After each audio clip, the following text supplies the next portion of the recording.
Vote హక్కు ఇచ్చింది 5 ఏళ్ళకి ఒకసారి ఓటు హక్కు ఇచ్చింది ఓట్లు అమ్ముకోవడానికి కాదు, మంచి వ్యక్తులకు ఓటు వేయించుకొని గెలిపించుకొని మన ప్రభుత్వం మన వ్యవస్థని బాగు చేసుకోవడానికి మన అభివృద్ధి చెందడానికి ఈ ఓటు హక్కు ఇచ్చారు. దాన్ని సద్వినియోగం చేసుకోండి, ప్రలోభాలకు లొంగబాకండి.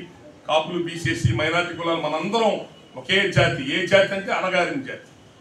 అత్యధిక జనాభా ఉండి అధికారం దూరమైన జాతి. మీరందరూ కలిసి ఉండండి, కలిసి బ్రతకండి, కలిసి సాధించుకోండి. అతిపెద్ద జాతి కూడా కాపుల్ని వాడుకోండి.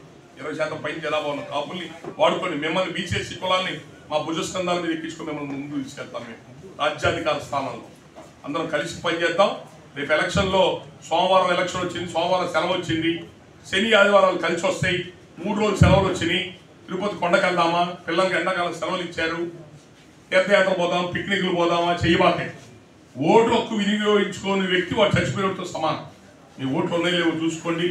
రేపు రాష్ట్రంలో ఎక్కడ జరిగిన దుర్మార్గ ఎలక్షన్, దౌర్జన్య ఎలక్షన్, డబ్బు దొంగ ఎలక్షన్ జరగబోతుంది. పెట్టాపురంలో ఆయన ఓడించాలని బరిదెగించారు, 100 కోట్ల డబ్బు తీసుకొచ్చి.